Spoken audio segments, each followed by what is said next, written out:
বন্ধুসকল good afternoon. আজি মই বনাবলৈ ওলাইছোঁ ছাগলী মাংস।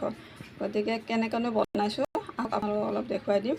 গতিকে এইফালে মই পিঁয়াজ কাটি ৰেডি কৰি লৈছোঁ, এইফালে অকণমান আদা নহৰু আৰু এতিয়া মছলাখিনি ৰেডি কৰি লৈছোঁ। পেকেট জিৰা, চিকেন, ধনিয়া গুড়ি এনেকৈ ৰেডি কৰি লৈছোঁ।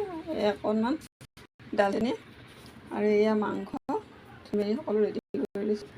এই আলুটো কাটি পেলাই অলপ ভিজাই থৈছোঁ, নহ'লে পৰি যায় বেছি দেৰিকৈ কাটি থ'লে। সেইকাৰণে কাটি পেলাই অলপ টাইম ভিজাই থৈছোঁ পানীত। কেনেকৈ বনাইছোঁ আপোনালোকক দেখুৱাই আছোঁ বাৰু।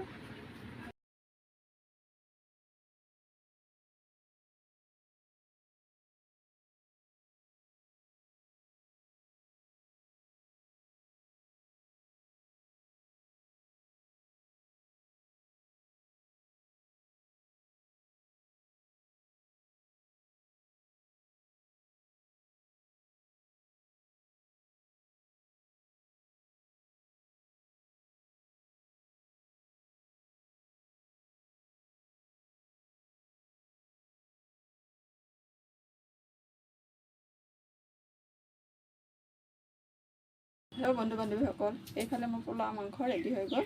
পোলাও অলপ বনালোঁ, আপোনাৰ পোলাও ভিডিঅ'টো নেদেখুৱালোঁ বাৰু। গতিকে ভাল হ'লে লাইক কৰিব, কমেণ্ট কৰিব, শ্বেয়াৰ কৰিব।